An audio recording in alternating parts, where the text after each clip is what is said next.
கருணை கொலை செய்துவிட வேண்டும் என்ற அந்த கோரிக்கையை முன்வைத்து மாணவர்களிடம் எங்கள் கோரிக்கை மனுக்களை வழங்கலாம் என்று இருக்கின்றோம். ஏனெனில் வரக்கூடிய அந்த இளைய சமூகம் இந்த சமூகத்திற்கு மாபெரும் ஒரு தாக்கத்தினையும் மாற்றத்தினையும் உருவாக்கக்கூடியவர்கள். அதனால் அவர்களிடம் எங்களுடைய கோரிக்கைகளை எடுத்துச் செல்லலாம் என்று இருக்கின்றோம். இதுவரை ஆட்சியாளர்களிடமும் அதிகாரிகளிடமும் பல உரிமைகளுக்கான கோரிக்கைகளை நாங்கள் கொடுத்த பொழுது கூட வஞ்சிக்கப்பட்டிருக்கின்றோம், நசுக்கப்பட்டிருக்கின்றோம். எங்கு கொத்தடிமை முறை இல்லை என்று நாம் எதிர்பார்க்கின்றோமோ அந்த இடத்திலேயே கொத்தடிமை முறை இங்கே மேலோங்கி கொண்டிருக்கிறதை நாம் கண்கூடாக பார்க்க முடிகின்றது.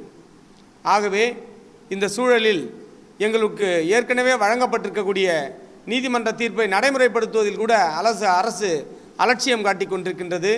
இது குறித்து பலமுறை நாங்கள் ஆட்சியாளர்களிடமும் அதிகாரிகளிடமும் முறையிட்ட பொழுதும் எங்களுடைய கோரிக்கைகள் நிறைவேறாத காரணம்